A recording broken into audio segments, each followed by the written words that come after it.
Welcome, dear friends, to tonight's bedtime story. Close your eyes, take a deep breath, and let the stars above guide you into dreams.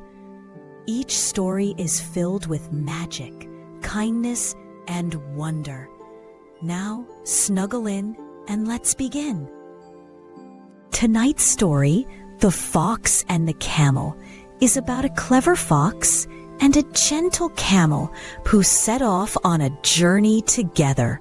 But when the fox plays a selfish trick, the quiet camel shows his own surprising wisdom.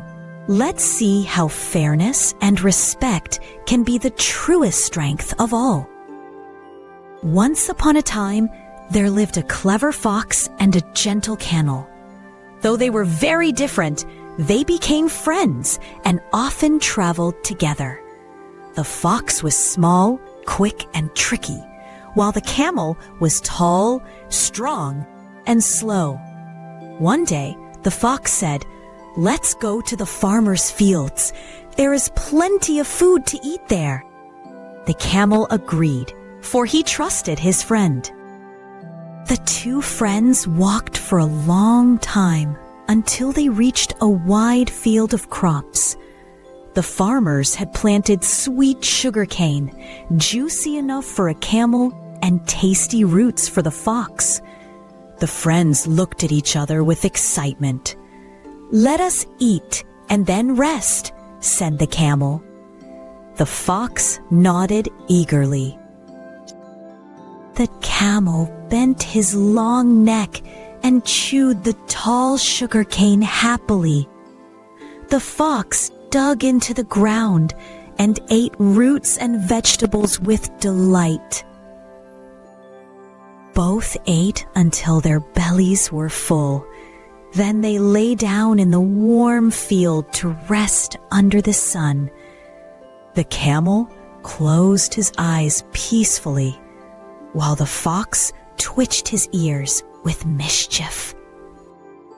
The fox suddenly remembered a habit he could not resist.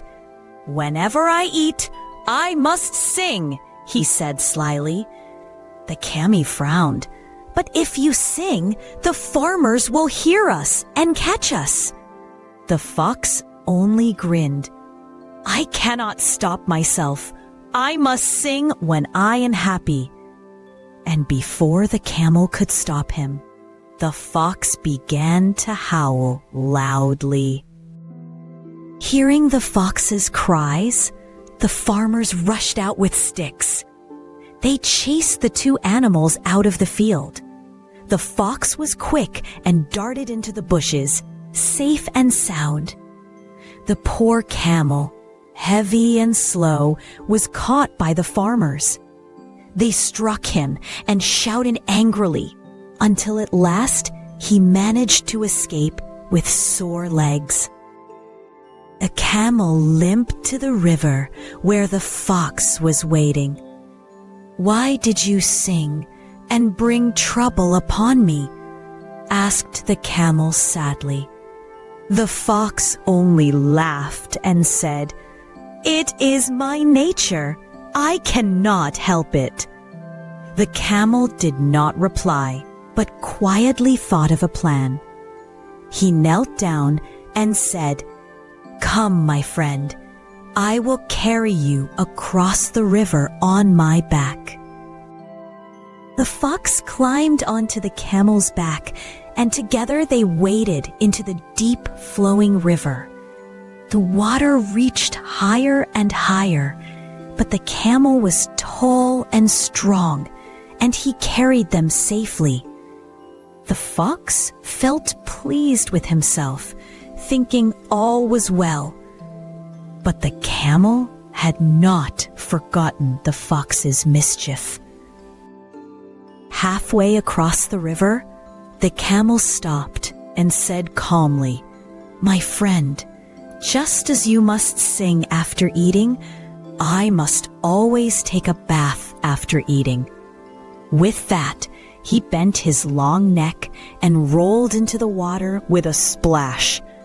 The fox shrieked as he fell into the river and had to paddle hard to reach the shore. The fox dragged himself out of the water, shivering and wet. He glared at the camel, but the camel only said, "Every action has a consequence, my friend. If you choose to follow your habit, then so will I." The fox lowered his head and said nothing, for he had learned that trickery can backfire. And so the gentle camel showed that true strength lies not in tricks, but in quiet wisdom. With that, our story comes to an end. May your dreams be filled with kindness and wonder. Good night, little dreamers. Until next time, sweet dreams under the stars.